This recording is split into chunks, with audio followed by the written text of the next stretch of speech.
Film की शुरुआत में हम पूरे शहर को क्रिसमस की वजह से सजा हुआ देखते हैं। सारे घर चमकती धमकती नजर आ रही थी। जो नजारा बेहद ही खूबसूरत लग रहा था। यही एक घर ऐसा था जो सजा हुआ नहीं था, जिस घर में हम 3 बच्चों के साथ उनके डैड को देखते। बच्चे अपने डैड से नाराज हो रही थी और साथ ही काफी उदास भी थी, क्योंकि आज क्रिसमस के दिन भी वो अपने बच्चों के साथ वक्त गुजारने की बजाय काम पर जा रही थी। उनकी बातों से हमें पता चलता है कि बच्चों की माँ की मौत हो गई है और अब उनके डैड भी जा रहे हैं। तो उनका ख्याल रखने के लिए एक बूढ़ी औरत को बुलाया जाता है जो उनकी देखभाल करे। अब बच्चों की उदासी दूर करने के लिए बूढ़ी औरत उन्हें प्यारी सी कहानी सुनाती है, बिल्कुल वैसे ही जैसे मैं आपको सुना रही। कहानी एक छोटे बच्चे की है जो एडवेंचर पे गया था, मतलब अपने सफर पर, जो खूबसूरत होने के साथ साथ काफी कठिन भी था। तो अब उस कहानी में हम बर्फीले इलाके में एक काफी बड़ा जंगल देखते हैं जो बर्फ से ढका हुआ था। यही वो बच्चा निकोलस अपने डैड के साथ रहता था। ये दोनों जब लकड़ियाँ काटने जंगल में जाते हैं तो सामने से एक काफी बड़ा भालू इन्हीं की तरफ आ रहा था। इसे देखकर ये दोनों काफी डर जाते हैं और भागकर वापस अपने घर आ जाते हैं। यहाँ हमें पता चलता है कि निकोलस ने अपनी मॉम को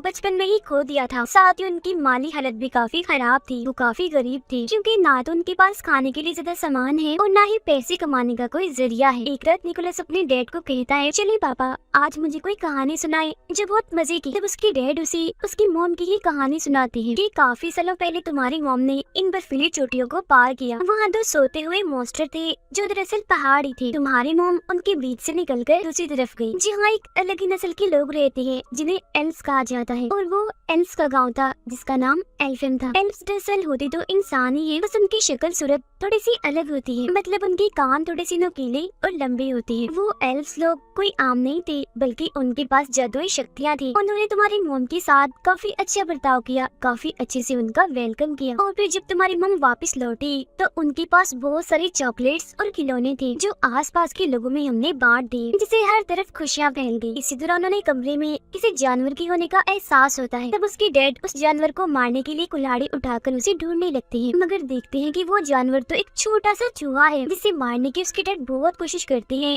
मगर हर बार वो बचता रहता है। जिसके बाद वो चूहे को निकोलस के कहने पर छोड़ दी थी, क्योंकि वो छोटा सा चूहा उसे बहुत ही प्यारा लग रहा था और वो उसके साथ दोस्ती करना चाहता था। फिर अगली सुबह निकोलस उसका नाम भी रख देता है। वो उसे बात करने की कोशिश करता है और चूहे को भी कहता है कि तुम भी बोलो, जिस पर उसके डैड कहते हैं बेटा चूहे नहीं बोल सकते। जिसके बाद दोनों बाप बेटे राजा के महल में जाते हैं, क्योंकि आज उन्होंने अपने गाँव के रहने वाले हर इंसान को बुलाया था। राजा उन सभी को बताते हैं कि मैंने उम्मीद के साथ साथ जीने का मकसद भी खो दिया है, और जो इंसान मुझे उम्मीद के साथ साथ जीने का मकसद लाकर देगा तो उसके बदले में मैं उसे माला माल कर दूंगा। अब जो कहानी निकोलस के डैड ने उसे सुनाई थी वो अब पूरे ही गांव में फैल गई थी, जिससे लोगों को लग रहा था कि एल्व्स का गांव एल्फेम सच में पाया जाता है, जहां जाकर वो राजा के लिए खुशियां, उम्मीद और जीने का मकसद ला सकते हैं, जिसके बदले में राजा उन्हें माला माल कर देगा और वो अमीर बन जाएंगे। गाँव के कुछ लोग निकोलस के डैड से मिलने आते हैं और उन्हें अपने साथ चलने का कहते हैं, जिसमें वो एल्फेम गाँव को ढूंढेंगे और राजा के दिए हुए इनाम से अमीर हो जाएंगे। तो अब अपने सारे हालात गरीबी को देखकर उसके डैड भी उनके साथ जाने के लिए मान जाते हैं। ये बात जब वो निकोलस को बताते हैं तो वो उदास हो जाता है, मगर वो उसे तसल्ली देते हुए कहते हैं, मैं वादा करता हूँ बेटा 7 से 8 दिन में मैं वापस आ जाऊंगा और मेरे आने तक तुम्हारा ख्याल मेरी बहन रखेगी। तो जब उसके डैड की बहन घर आती है तो वो उसके डैड के सामने तो काफी अच्छी अच्छी बातें करती है, बहुत अच्छे से पेश आती है, मगर जब उसके डैड जाते हैं तो वो अपना रंग दिखाने लगती है। वो पूरे घर पर कब्जा करके निकोलस के साथ काफी बुरा करती है। वो उसका सामान देकर घर से बाहर निकाल देती है। सामान में निकोलस की एक गुड़िया भी थी जो सब्जी की बनी हुई थी। वो उसे बेहद ही प्यारी थी, क्योंकि उसकी मॉम ने वो बनाई थी, जो उनकी आखिरी निशानी थी। बाहर आने के बाद निकोलस अपने लिए एक टेंट लगाता है और अपने चूहे दोस्त के साथ रात बाहर ही गुजारता है। अब काफी दिन हो गई थी, मगर अभी तक उसके डैड वापस नहीं आए थे, जिससे वो भी अब अपने डैड के वापस आने की उम्मीद खो चुका था। उसे लग रहा था कि कहीं उसके डैड के साथ कुछ हो ना गया हो। अब खाने की तंगी तो उन्हें पहले से ही थी, मगर एक दिन उसके डैड की बहन उसे काफी मजेदार सूप बना के देती है, जिससे काफी मजे लेकर निकोलस पीता भी है। मगर तभी वो बताती है कि ये सूप मैंने तुम्हारी गुड़िया से बनाया, जिस दिन उसे काफी गुस्सा आ गया था, इसीलिए वो उस पर चिल्लाने लगता है। मगर अब तभी तभी निकोलस की नजर अपनी जलती हुई टोपी पर जाती है जो उसकी मॉम ने ही बनाई थी। तब वो जल्दी से टोपी लेकर बाहर आता है और बर्फ में उसे लगाकर आग बुझा देता है। वो देखता है कि टोपी पर एक नक्शा बना हुआ है और ये नक्शा बिल्कुल वैसी था जैसे उसकी डैड ने उसे कहानी सुनाई थी, जिससे वो समझ जाता है कि उसकी मॉम की कहानी सच्ची थी। एल्फियम का गाँव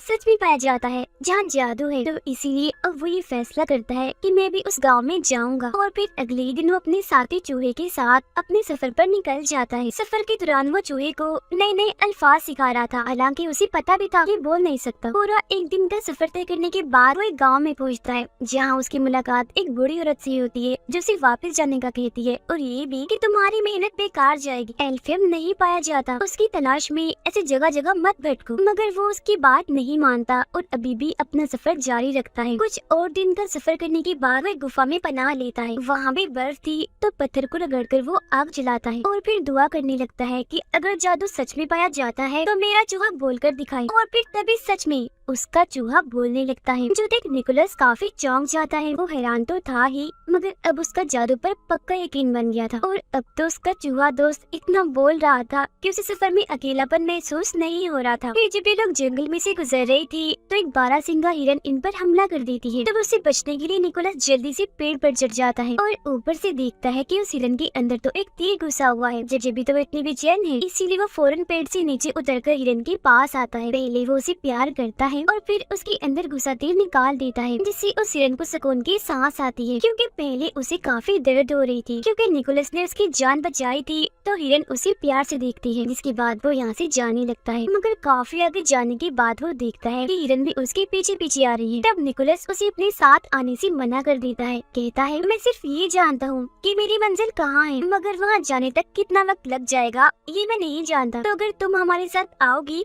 तो भूख से मारी जाओ। मगर वो हिरन खाने की नहीं बल्कि प्यार की भूखी थी, इसीलिए अभी भी वो उसका पीछे नहीं छोड़ती। निकोलस उसे अपने ग्रुप में शामिल करके अपनी मर्जी से उसका नाम रख देता है। वो नाम एक जगह का था जहाँ जाना उसे काफी पसंद था। फिर अब वो आगे का सफर हिरन पर बैठ कर करता है और दो सोते हुए मॉन्स्टर्स के पास पहुंच जाता है जो असल में पहाड़ी थे। ये बात उसकी मॉम की कहानी में उसके डैड ने भी सुनाई थी, तो इसका मतलब ये होगा कि इसके पीछे ही एल्फियम गांव है। मगर जब ये तीनों पहाड़ों को पार करके दूसरी तरफ जाते हैं तो इन्हीं वहाँ बर्फीली हवाओं के अलावा और कुछ नहीं दिखता। और तभी निकोलस बेहोश होकर गिर जाता है, क्योंकि काफी दिनों से उसने कुछ खाया नहीं था और साथ ही यहाँ ठंड भी बहुत थी। मगर तभी इधर एक बच्ची अपने दादा के साथ आती है। ये दोनों एल्फ्स थे। वो बूढ़ा आदमी जब निकोलस को बेहोश देखता है तो उसके पास आता है और जब वो ये देखता है कि ये तो एक इंसान है तो वो उसकी मदद करने से मना कर देता है। मगर तभी बच्ची बोलती है हमें किसी को भी ऐसी मुसीबत में नहीं छोड़ना चाहिए। कोई भी जरूरतमंद हो जिससे मदद चाहिए हमें हर हाल में उसकी मदद करनी चाहिए, फिर चाहे वो कोई भी हो, एल्फ हो या इंसान हो। जो बात सुनकर उसके दादा निकोलस पर एक जादू करते हैं जिससे वो फौरन होश में आ जाता है। अब बूढ़े आदमी ने उस पर यकीन का जादू किया था, जिसका मतलब था कि अब निकोलस जिस चीज पर यकीन करेगा और यकीन के साथ उसे सोचेगा तो वही होने लगेगा, मतलब कि वही यकीन उसे दिखने लगेगा। निकोलस उन्हें बताता है कि मैं यहाँ अपने डैड को ढूंढने आया हूँ जो एल्फियम की तलाश में निकले थे मगर वापस नहीं आए। इसके बाद वो उनसे पूछता है अच्छा अब आप ही बता दें एल्फियम कहाँ है। जिस पर बच्ची बोलती है कि अभी हम एल्फियम के बाहर ही खड़े हैं, मगर उसे तो वहाँ बर्फ के अलावा और कुछ भी दिखाई नहीं दे रहा होता। तब बूढ़ा आदमी उसे कहता है तुम यकीन करो और फिर सोचो। और जब निकोलस यकीन करता है और ये सोचता है कि मेरे सामने एल्फियम गांव है, तो उसे अब की बार सच में एल्फियम गांव दिखने लगता है। अंदर आने के बाद ये लोग एक खुफिया रास्ते से उसे एक पार्टी में लेकर जाते हैं जहाँ सब लोग नाच रहे थे और खाने की मजे मजे की चीजें भी इधर पड़ी हुई थी, जिनमें मीठी और बच्चों की चीजें ज्यादा थी, क्योंकि आज दरअसल यहाँ क्रिसमस होती है। चूहा तो यहाँ का माहौल देखकर बहुत ही खुश होने लगता है और खाने की चीजों में घुसकर खूब मजे करता है। मगर तभी इसी बीच एल्फ्स की रानी वहाँ आ जाती है और सब कुछ तबाह कर देती है, क्योंकि उसने सबको पार्टी करने से मना किया था। वजह ये थी कि सभी एल्फ्स काफी दुखी थे क्योंकि इंसानों ने उन्हें धोखा दिया था। वो एक एल्फ बच्चे को अगवा करके अपने साथ ले गए थे। ये सुनकर निकोलस उठता है तो रानी उसे देखकर और भड़क जाती है, कहती है ये क्या, अभी भी हमारे गांव में एक इंसानी बच्चा है, ये क्या हो रहा है इधर। वो निकोलस से पूछती है क्या कर रही हो यहाँ, और वैसे तुम इधर आए ही क्या करने हो, एक और बच्चे चुराने आई हो। जो सुनकर निकोलस उन्हें बताता है नहीं रानी जी, मैं किसी बच्चे को अगवा करने नहीं आया बल्कि अपने डैड को ढूंढने आया हूँ, क्योंकि वो एल्फियम गांव की तलाश में निकले थे। और आप फिक्र मत कीजिए, मैं आपसे वादा करता हूँ कि वो एल्फ बच्चा जिसे इंसान अगवा करके ले गए हैं उसे मैं वापस जरूर लेकर आऊंगा। मगर रानी उसकी एक नहीं सुनती और सजा देने के लिए उसे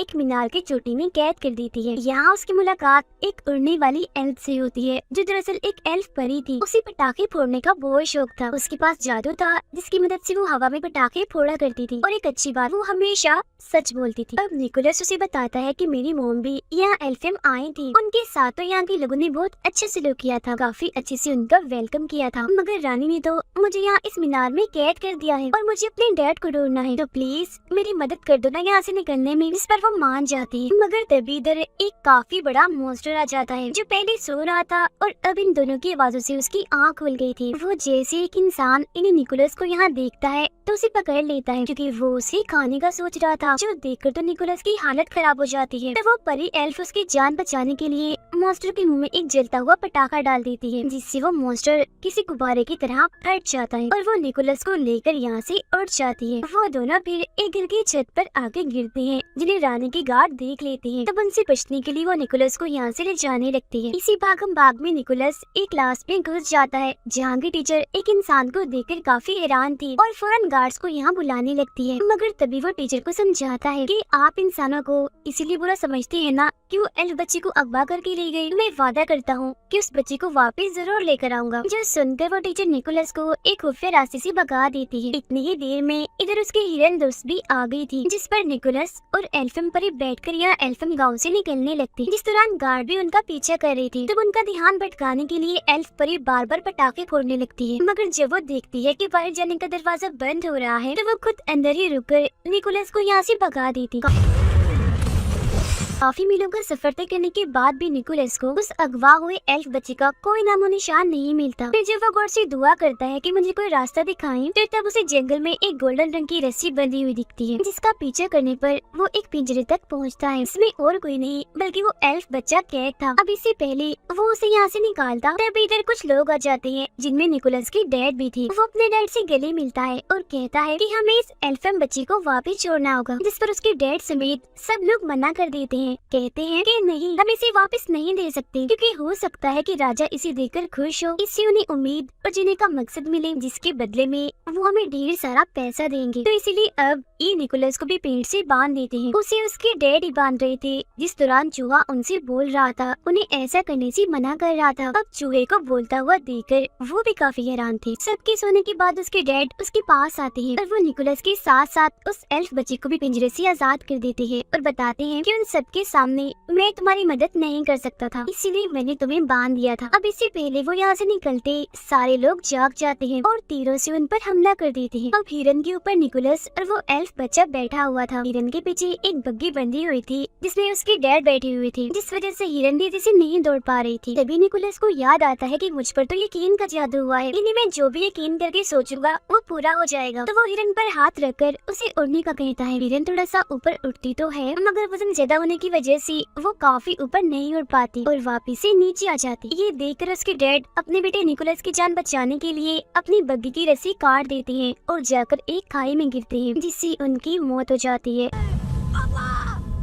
जो देख उसे काफी दुख होता है। तो इसके बाद हिरन निकोलस और अगवा हुए एल्फ बच्चे को एल्फेम पहुंचा देती है। अब क्योंकि निकोलस ने अपना वादा पूरा कर दिया था, यानी उस बच्चे को वापस लाने का, तो ये देखकर एल्फेम के सारे लोग काफी खुश हो जाते हैं और उस बच्चे का डैड निकोलस को ढेर सारे खिलौने देता है, जिससे उसे बहुत खुशी मिलती है। मगर खिलौनों को देखकर उसे ख्याल आता है कि क्यों न मैं भी क्रिसमस के मौके पर सब बच्चों में खिलौने और चीजें बांट कर खुशियाँ फैलाऊं। इसीलिए वो सभी एल्फ से कहता है कि आप यहाँ जो कुछ भी बनाते हो, इन्हें खिलौने खाने पीने की चीजें मेरे लिए आप वो बहुत सारे बना दी, ताकि मैं उन्हें बच्चों में बांटकर खुशियाँ फैला सकूं। तब उसकी बात सुनकर सारे लोग खिलौने और खाने पीने की चीजें, चॉकलेट्स, कैंडीज वगैरह बनाने में लग जाते हैं और बहुत सारा सामान वो बना भी लेते हैं, जिसे काफी बड़े थैले में डालकर निकोलस को देते हैं, जो लेकर वो यहाँ से जाने लगता है। अभी वो थोड़ा आगे गया ही था कि तभी इधर रानी आ जाती है और उसे रोकने के लिए अपना जादू करती है और उसे उल्टा लटका देती है, क्योंकि वो इंसानों को पसंद नहीं करती थी। उसका मानना था था कि इंसान मतलब ही होते, मगर तभी रानी की नजर निकोलस की गले में लटके लॉकेट पर जाती है जो उसकी मोम का था। निकोलस ये बात रानी को बताता है कि ये मेरी मोम का है, तो वो उसे नीचे उतारती है। वो जज्बाती हो गई थी और कहने लगती है कि काफी सालों पहले तुम्हारी मोम इधर आई थी, हम दोनों बहुत अच्छी दोस्ती थी, मगर जब वो यहाँ से गई तो बहुत सारे खिलौने और चॉकलेट लेकर गई। साथ ही जाने से पहले उन्होंने ये वादा किया था कि मैं वापस आपसे मिलने आती रहा करूंगी, मगर आज काफी साल हो गए हैं वो कभी भी नहीं आई। जिस पर निकोलस बताता है कि वो आती जरूर, मगर जब मेरी मोम यहाँ से गई एक बीमारी की वजह से उनकी मौत हो गई। ये सुनकर रानी समेत सभी लोग काफी हैरान और दुखी हो गई थी। रानी को यकीन आ गया था कि सब इंसान एक जैसे नहीं होते, मतलब अगर इंसान बुरे होते हैं तो उनमें से कुछ अच्छे भी होते, इसीलिए वो उसे तोहफे से भरा हुआ थैला ले जाने देती है। निकोलस चीजों से भरा थैला लेकर हिरन पर बैठता है और उड़ जाता है और सीधा आता है राजा के महल में, जहाँ राजा काफी उदास थे। वो राजा को खिलौनों की सूरत में खुशी और उम्मीद की किरण दिखाता है, जिसके बाद राजा और निकोलस हिरन पर बैठकर सब बच्चों के घर जाते हैं और उनके पास खिलौने और चॉकलेट्स कैंडीज रखते हैं, क्योंकि जब बच्चे सुबह उठकर अपने खिलौने देखकर खुश होंगे तो बच्चों की वो खुशी ही राजा के लिए उम्मीद की किरण होगी। सब बच्चों को खिलौने बांटने के बाद राजा निकोलस से कहते हैं कि मेरे लिए काम करोगी, हर साल ऐसे ही तुम्हें खिलौनों की सूरत में बच्चों को खुशियाँ और उम्मीद देनी होगी, और इस काम में मैं भी तुम्हारा साथ दूंगा। और साल का वो दिन होगा क्रिसमस का दिन, जिस पर वो मान जाता है। इसके बाद निकोलस अपने डैड की बहन के पास जाकर उन्हें भी चॉकलेट्स देता है और उड़ जाता है। उसे उड़ता हुआ देखकर वो काफी हैरान भी थी और अब उसे भी जादू पर यकीन हो गया था। अब ये प्यारी सी कहानी इधर ही खत्म हो जाती है, जो सुनकर वो तीनों बच्चे काफी खुश हो जाते हैं। ये नहीं शुरुआत वाले जिन्हें बूढ़ी औरत कहानी सुना रही है। जब वो नीचे आते हैं तो देखते हैं कि उनका पूरा घर क्रिसमस की लाइट्स और पेड़ों से सजा हुआ है, जो देखकर उन बच्चों की खुशी का तो कोई ठिकाना ही नहीं रहता। फिर जब वो बूढ़ी औरत बाहर जाने के लिए अपनी टोपी पहनती है तो बच्चों को उनके बड़े से नुकीले से कान दिख जाते हैं, जो देख वो समझ गई थी कि ये भी एक एल्फ ही थी। और बाहर जाकर वो बूढ़ी औरत आसमान में अपने जादू से पटाखे फोड़ने लगती है, जो देख हम समझ जाते हैं कि ये और कोई नहीं बल्कि एल्फ परी है जो सच बोला करी। तो ये कहानी हमें बहुत सारे सबक देती है, यानी हमें हमेशा ही खुशियों को बांटते रहना चाहिए और दूसरों की मदद करनी चाहिए, फिर चाहे वो क्रिसमस का दिन हो या कोई भी। और हमें बुरों के साथ भी अच्छा करना चाहिए और हमेशा हर चीज की होने का यकीन रखना चाहिए। इसी के साथ ही ये प्यारी सी कहानी इधर ही खत्म हो जाती है।